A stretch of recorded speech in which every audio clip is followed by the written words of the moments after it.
back to my channel, and it's me again, Marty Sherwood. So I am here right now at Incheon International Airport. Going back to Philippines actually. So medyo syempre in-enjoy ko muna yung vacation for 3 days lang naman before ako gawin tong vlog na to. So for today's vlog or for today's video is I'm gonna share with you yung naging experience ko sa pagpunta dito sa Korea, kung ano yung mga documents na kailangan regarding din sa mga COVID protocol and some other documents na hinihingi nila paglabas mo ng Pilipinas at pagpasok mo ng Incheon International Airport or the Korea.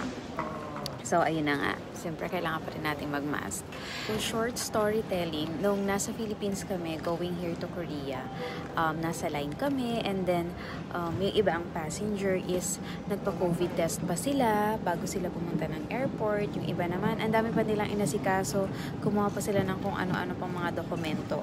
So, dito sa video ko na to, padaliin natin kung ano yung na-experience ko, isi-share ko sa inyo. Siyempre, medyo nagbasa-basa din ako sa website ng Korean Embassy and nanood din ako ng mga ibang vlog. Pero start nga nung September 3, 2022, nung nagbago yung kanilang parang COVID protocol sa mga travelers, may mga naging changes talaga. So, ito yung mga isi-share ko ngayon sa video na to.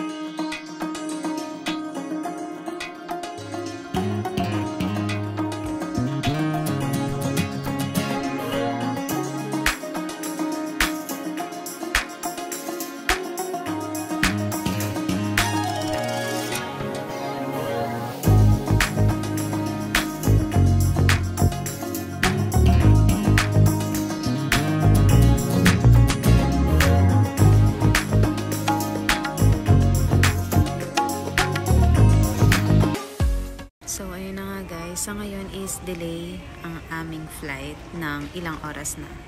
7:30 dapat kami aalis. So, ang delay, 8, 9, 10, 11, 12, 5 hours na delay dahil sa bagyong Kardin. Si Kardin ang dahilan, charot. Pero okay na rin na safe tayo.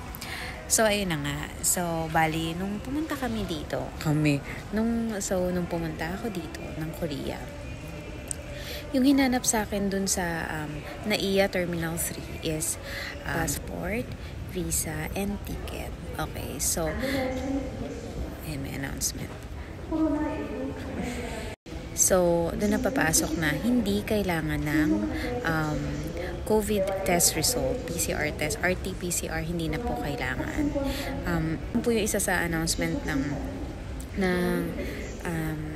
yun po ang announcement ng Korean Embassy noong September 3, 2022. So, yung ibang passenger na mga nakilala ko sa line is nagpo-PCR test pa sila, which is hindi na dapat. Then, ngayon, pagpunta naman sa Korea, nag-prepare din ako ng vax-cert ko, pero sa paglabas ko ng Philippines is hindi nila hinanap yung vax-cert ko. Visa, passport, and ticket only. Hindi ngayon nag-flight na. Tapos, pagdating ng airport, eto na po. So, ang kailangan nyo, number 1, is ipapakita ko na lang sa screen. So, may ibibigay sila, pagpasok nyo pa lang sa plane, papuntang Korea, may ibibigay silang mga paper like yung health declaration card, yung custom card, and yung arrival card. So, okay si arrival, na-fill up na po natin. Tapos, ipe-present sa immigration po, and kailangan nyo rin ihanda yung visa nyo pagdating nyo sa Korea ulit. Paglabas nyo ng airplane, once you landed dito sa Incheon International, papatay na sila ng ilaw. Ayun. Once you landed dito sa International Airport ng Incheon, you need to prepare the screenshot of your Q code. Q code po is dun po yun yung online registration dito sa Korea para dun mo i-declare kung na-vaccine ka na ba or hindi, and yung personal information or personal details mo nandoon na din. So, less hassle talaga ang Q code dito. So, yung Q code na yun, kapag nag-register kayo online, is hindi nyo na kailangan fill upan yung health declaration card na color yellow. So, ipapakita ko na lang sa screen yun. And, And mas mas convenient siya kasi magkahiwala yung line.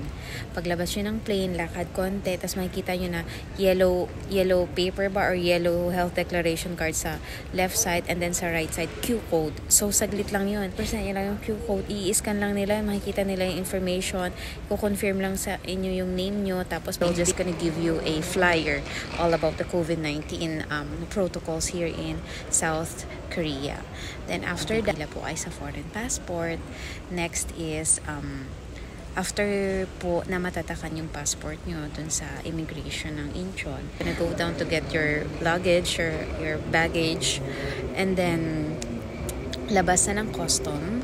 Then after nun, labas ng custom, check lang nila yung mga dala mong mga goods, or kung may kailangan kayo i-declare sa mga goods na dala nyo. Then after nun is palabas ng arrival. So, ito na yung palabas ng arrival. Makikita nyo yung palabas ng arrival. Mas convenient sa akin, for me, kasi sa NAIA Terminal 3, di ba may mga bay. Bay 1, 2, 3, 4, 5. So, ang tinawag ko din dito sa Incheon is bay. So, nandoon yung Bay 7 or Gate 7. Ayan. Yung Gate 7, dun kayo lumabas. Mas convenient siya papunta doon sa COVID testing facility nila. Kasi once you exit the Gate 7 and then tawid ka lang doon sa may pedestrian lane nila, paglabas mo doon, nandoon na ang east and west na COVID testing facility nila. So, yun naman doon is mas convenient kung meron ka ng reservation. Kasi i-input na lang nila reservation number mo, and then lalabas na yung details na in-input mo sa online registration mo. So, less hassle na rin siya na dun ka pa magsusulat ng kung ano-ano. So, okay na rin na meron kayong reservation, wala naman siyang bayad. So, ilalagay ko na rin yung link nung reservation ng COVID testing facility nila. So, east or west, kahit saan ka doon pumila, as long as you have your reservation email, mabilis lang siya, less hassle talaga as in. So, after po ng COVID testing, you can go to your accommodation na po. Later that night na, mga around midnight ko na ata na-receive yung email sa akin na I was negative sa PCR test.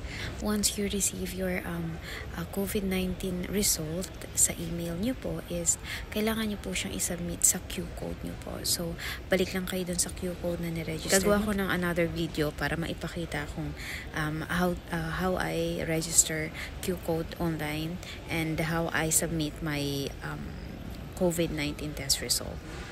So, pag-uwi na ng Philippines, diba, pag-uwi, ang bilis. Pero nandito pa rin ako at delay pa rin ang flight namin. So, ayun na. Pag-uwi ng Philippines, ang hinahanap lang nila is your passport, your ticket, your One Health Pass, and your vaccination certificate. So, ayun yung mga hinahanap nila, okay? 4 na yun. So, ayun lang naman yung pag-uwi. Hassle naman kasi uwi ka naman sa inyong bansang minamahal. Ayun na po. So, that's all for today's vlog, and sana makatulong ako sa mga gusto mag-tour dito sa Korea, and thank you guys for watching. Bye!